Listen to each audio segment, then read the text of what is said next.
Good morning everyone, कैसे हो आप सब। आई होप कि आप सब बहुत अच्छे होंगे।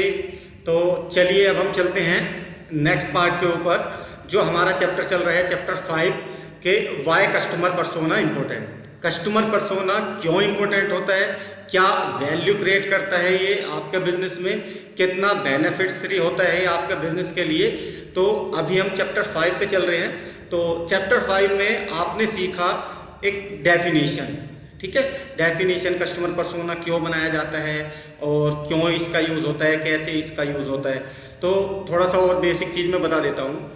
पर्सोना सिर्फ और सिर्फ आपके कस्टमर की डीपली इंफॉर्मेशन होती है, स्पेसिफिक इंफॉर्मेशन नहीं होती है, सच्ची इंफॉर्मेशन होती है, जिससे आप अपने कस्टमर को बेहतर तरीके से समझते हो और बेहतर तरीके से उसको जानते हो। तो ये तो था हमने आपने कल सीखा था। उसके बाद आपने सीखा था कि difference between user profile and customer persona. User profile और कस्टमर पर्सोना के बीच जो डिफरेंस होता है वो भी आपने अच्छे से समझा। तो अब हम चलते हैं नेक्स्ट टॉपिक पे। नेक्स्ट टॉपिक क्या है अपना? नेक्स्ट टॉपिक है 5 step to define customer persona. कुछ ऐसे स्टेप जिससे आप डिफाइन करोगे अपने कस्टमर पर्सोना को, ठीक है। तो वो स्टेप बहुत इंपॉर्टेंट होते हैं, थोड़ा ध्यान से समझना इसको। Create a persona definition with your team, ठीक है। आपको करना क्या है, जब भी आप कस्टमर पर्सोना बना रहे होते हो, कस्टमर पर्सोना आप बनाने वाले होते हो, तो आपको क्या करना है, अपनी टीम के साथ बैठ जाना है और एक जो डेफिनेशन होती है पर्सोना डेफिनेशन, ठीक है, वो क्रिएट करनी है। वो इसलिए इंपॉर्टेंट होती है क्योंकि देखो, अगर आपको अपने पर्सोना की डेफिनेशन क्लियरली पता होगी, अपने कस्टमर के बारे में आपको क्लियर पता होगा, अपने प्रोडक्ट के बारे में आपको क्लियर पता होगा, तो एक डेफिनेशन आपको चाहिए ही चाहिए, ताकि वो डेफिनेशन आगे ट्रांसपेरेंटली बहुत सही तरीके से डिलीवर की जा सके, ठीक है। तो इसमें आप जब भी कस्टमर पर्सोना बनाए या उसकी डेफिनेशन तैयार करें, तो उसकी डेफिनेशन तैयार करने से पहले आप अपनी टीम के साथ बैठ जाए और आराम से वो डेफिनेशन बनाए। ऐसा नहीं होना चाहिए कि डेफिनेशन को इंडिविजुअल बना ले या 2 बंदे मिलके बना ले। उसमें क्या होता है ना, उसमें कन्फ्यूजन रह सकता है कि भाई डेफिनेशन आपको तो क्लियरली पता है, बट आपकी टीम मेंबर्स को पता ही नहीं है कि हमारे बिजनेस की या हमारे कस्टमर की जो रियल डेफिनेशन है, जो टारगेटिंग डेफिनेशन है, वो क्या है। तो यहाँ पे टीम के साथ बैठ के एक अच्छी डेफिनेशन तैयार करें, ठीक है। दूसरा पॉइंट होता है डोंट वेस्ट टू मच, है ना। कुछ बंदे क्या होते हैं, कुछ बंदे क्या करते हैं कि पर्सोना थोड़ा सा समझ में नहीं आता, उनको थोड़ी दिक्कतें होती है समझने में, तो वो टाइम वेस्ट करने लगते हैं कि भाई मैं कैसे बनाऊं पर्सोना और कैसे क्रिएट करूं इसको, क्या इसमें लिखूं, क्या डेफिनेशन लिखूं, है ना। तो इसमें एक चीज़ मैं बता देता हूं कि आपको ज़्यादा परेशान होने की ज़रूरत नहीं है। स्टार्टिंग में आपसे जैसी भी डेफिनेशन बने कस्टमर के लिए, आप वैसी डेफिनेशन बना सकते हो। ये सिर्फ और सिर्फ एक मार्केट को समझने के लिए और आपके अपने पर्सनल कस्टमर को समझने के लिए होता है, डीपली समझने के लिए होता है। तो इसमें कोई अच्छा बुरा या बैड या गुड नहीं होता। पर्सनैलिटी हर बंदे की अपनी अपनी होती है, तो हर बंदे का पर्सोना भी थोड़ा सा अलग अलग हो सकता है। तो उसमें परेशान होने की ज़रूरत नहीं है। आपसे जैसा बन रहा है आप वैसा बनाए, धीरे धीरे आप इसको सीख जाओगे और समझ जाओगे। अब चलते हैं हम चौथे पॉइंट पे। जब आप पर्सोना क्रिएट कर रहे होते हो, जब भी आप पर्सोना क्रिएट कर रहे होते हो, तो पर्सोना क्रिएट करते टाइम आपको जो ध्यान में रखने वाली बात होती है वो होती है कि कस्टमर की स्पेसिफिक इंफॉर्मेशन ही उसमें डालें, जेन्युइन इंफॉर्मेशन, सच्ची इंफॉर्मेशन ही उसमें डालें। फेक इंफॉर्मेशन गलती से भी किसी भी उसमें पर्सोना में आप ना डालें गलती से भी। तो जेन्युइन, एक स्पेसिफिक, एक ट्रांसपेरेंट, एक सच्ची प्रोफाइल ही उसमें डालें, ठीक है, कस्टमर की। अब चलते हैं हम प्राइमरी रिसर्च, यानी कि इसको बनाने से पहले भी अगर आप प्राइमरी रिसर्च कर सकते हो या अपने कस्टमर से बात कर सकते हो, तो वो बिल्कुल करें। 1 to 1 बैठ के करें, फ़ोन कॉल पे उनसे करें या उनसे आप वीडियो कॉल पे वर्चुअल मीटिंग कर सकते हो। तो इसको बनाने से पहले ये चीज़ ज़रूर करें आप। अब मैं आपको बताने जा रहा हूँ एक एग्जाम्पल के साथ कि कस्टमर पर्सोना जब बनता है तो वो दिखता कैसे है, ठीक है। इसके लिए आपको ज़्यादा कुछ करने की ज़रूरत नहीं है, आपको सीधा गूगल ओपन करने की ज़रूरत है। मैं गूगल ओपन कर लेता हूँ। मैं यहाँ से गया, मैंने गूगल ओपन किया, ठीक है। गूगल ओपन करने के बाद मैंने यहाँ पे डाल दिया कस्टमर पर्सोना, ठीक है। कस्टमर पर्सोना टेम्पलेट आ गया, इस पर क्लिक कर दो। अब यहाँ पे बहुत सारी टेम्पलेट्स आ जाएगी, कस्टमर पर्सोना टेम्पलेट्स, इमेजेस। तो ये देखो, ये काफ़ी पर्सोना टेम्पलेट्स है। तो इसी तरीके से आपका भी जो कस्टमर पर्सोना होगा वो सेम इसी तरीके से बनेगा। अब इसमें ये देख लेते हैं कि इसमें क्या क्या चीज़ें मेंशन होती है। इसमें मेंशन क्या क्या होता है, थोड़ा वो समझ लेते हैं अच्छे से। जैसे विद एग्जांपल मैं उठा लेता हूँ, कोई भी प्रोफाइल उठा लेते हैं, कोई भी।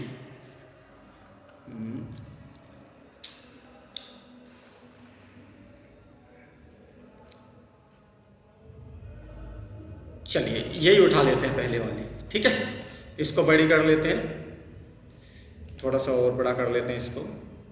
ये देखो, अब यहाँ पे ये क्या है, ये बायर पर्सोना है, यानी कि कस्टमर पर्सोना प्रोफाइल आपके डेस्कटॉप पे ओपन है।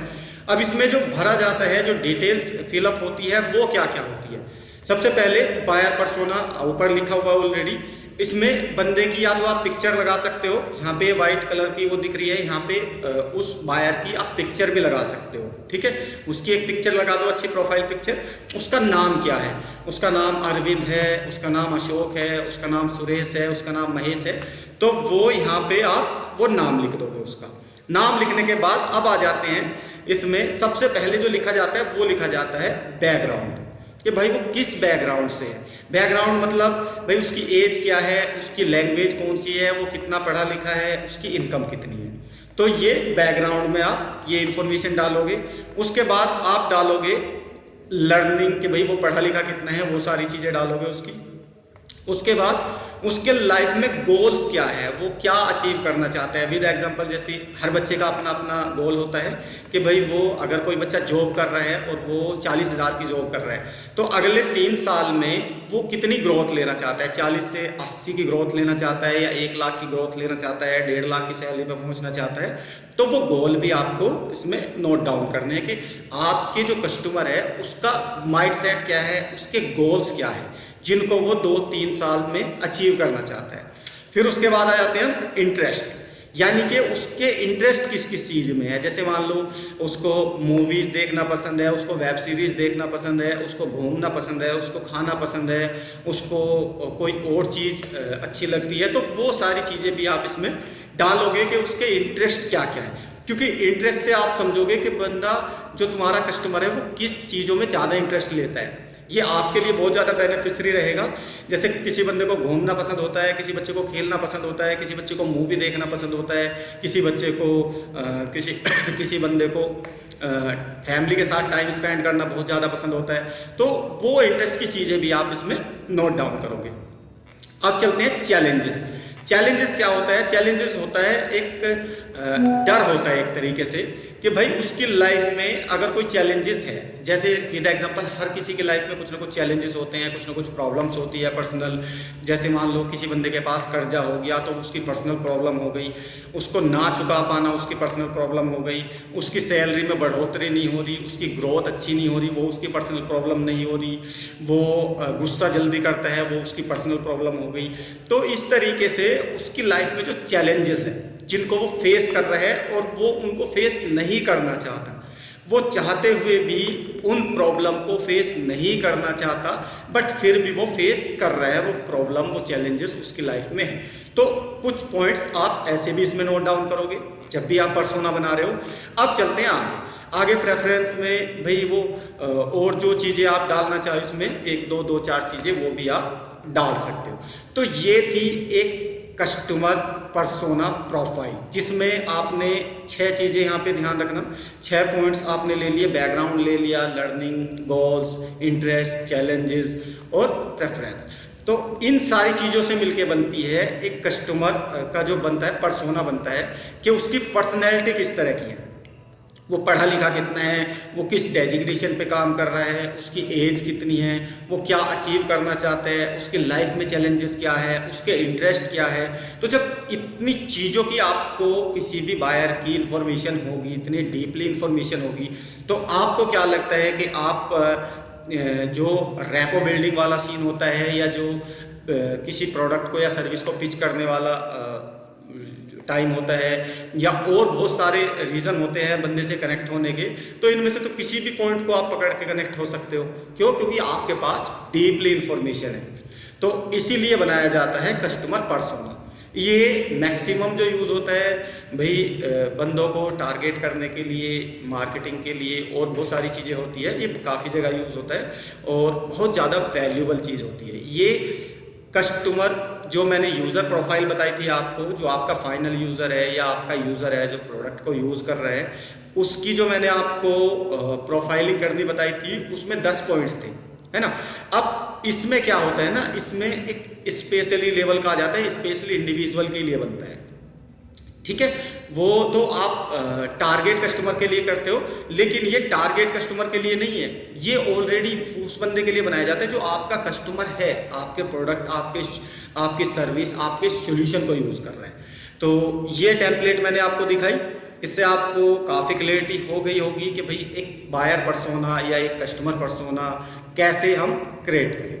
अब चलते हैं बैक, अब चलते हैं हम आगे, अब चलते हैं हम कुछ इंपॉर्टेंट पॉइंट्स जब आप पर्सोना बना रहे होते हो। जब भी आप पर्सोना बना रहे होते हो तो किन पॉइंट्सों का आपको ध्यान रखना है, किन पॉइंट्सों को आपको जानना है।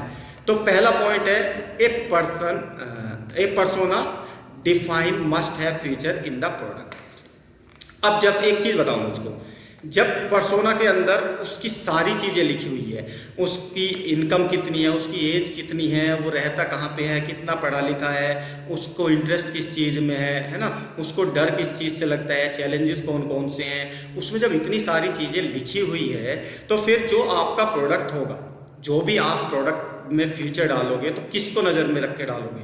अपने उन बायर्स को, अपने उन कस्टमर को ही तो माइंड में रख के डालोगे ना अपने प्रोडक्ट में जो फीचर्स डालोगे, क्योंकि आपको पता होगा कि भाई उनकी पसंद क्या है, उनकी नापसंद क्या है, उनको क्या चीज़ ज़्यादा अच्छी लगती है, क्या चीज़ ज़्यादा बुरी लगती है। तो ये आपकी हेल्प करता है बहुत ज़्यादा जब आप पर्सोना क्रिएट कर रहे होते हो।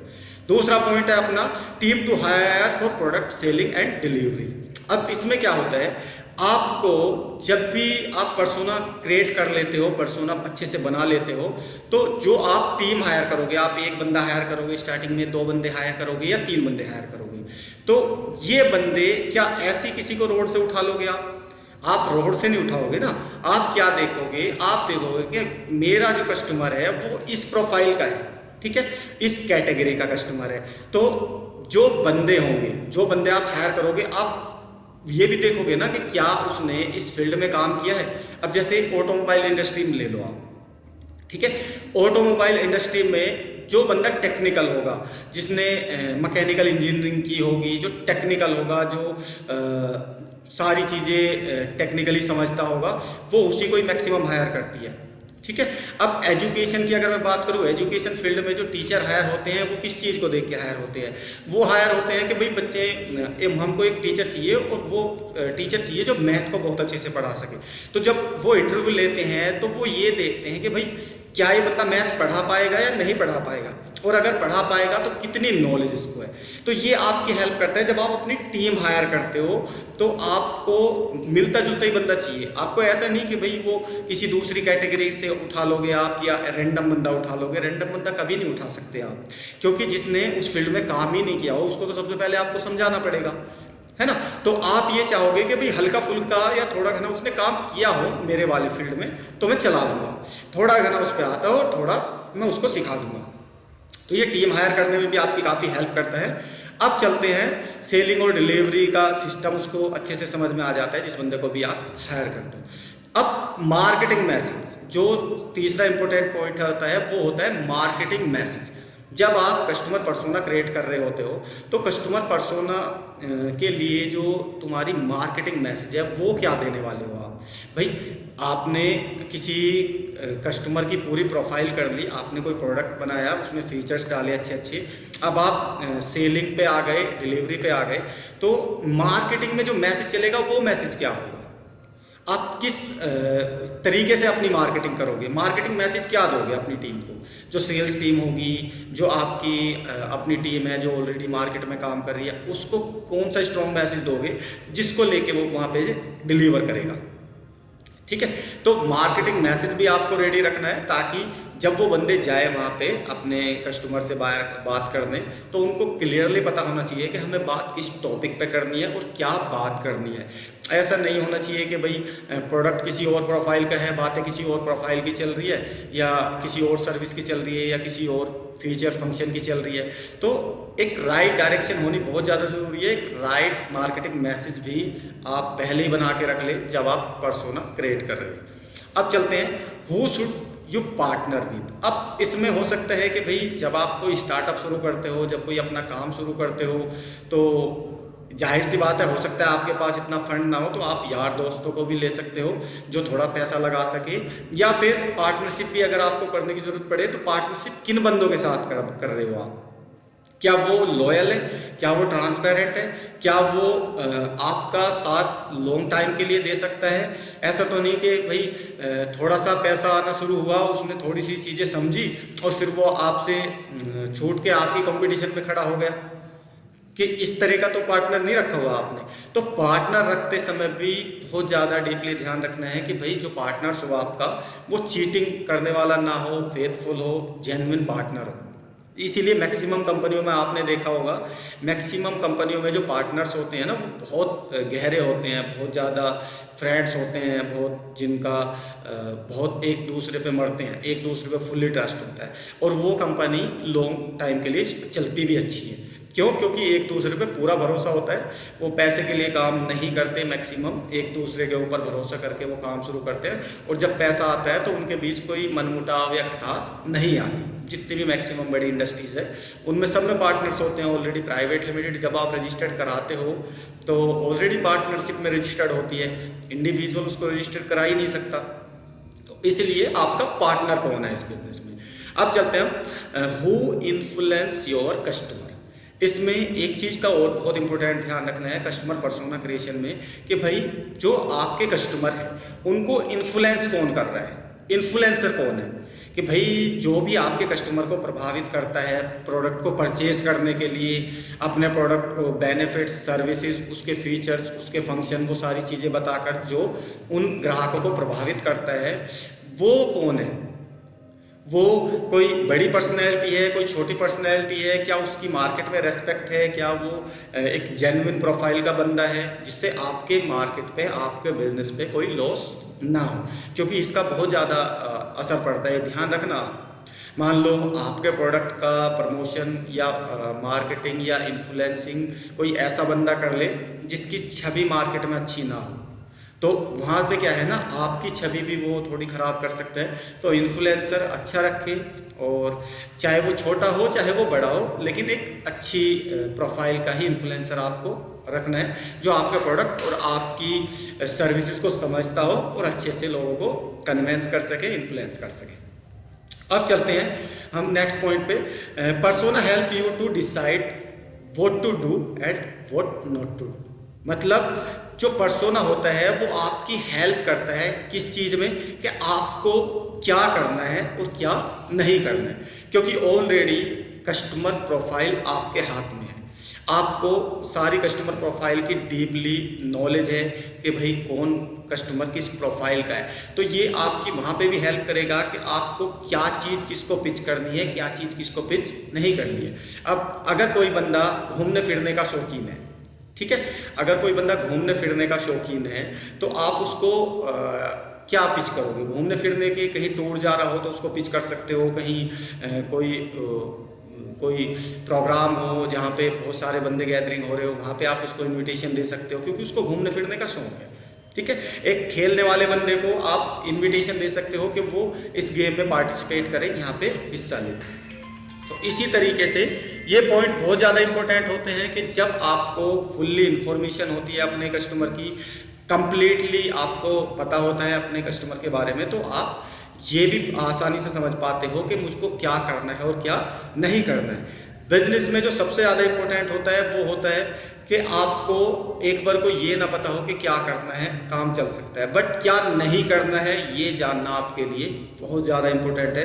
क्योंकि अगर आपने वो काम कर दिया जो आपको नहीं करना था तो आपको लॉस भी बहुत ज़्यादा हो सकता है। तो इसलिए गलत सलत चीज़ों से, गलत माइंडसेट से, ऐसे लोगों से बच के रहिए जो आपके बिजनेस को इफ़ेक्ट करे, आपके बिजनेस में नुकसान करे।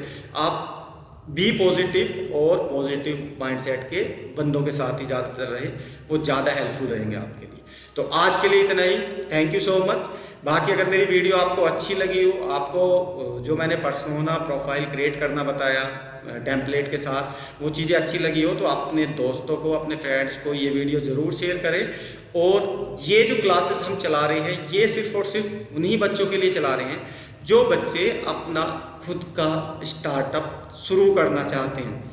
पढ़ाई पूरी हो चुकी है और वो जॉब नहीं करना चाहते या वो किसी और प्रोफेशन को चूज़ नहीं करना चाहते, उनका प्रोफेशन ही बिजनेस है और वो बिजनेस में को लेके बहुत ज़्यादा इंटरेस्ट रहते हैं और अपना व्यापार शुरू करना चाहते हैं।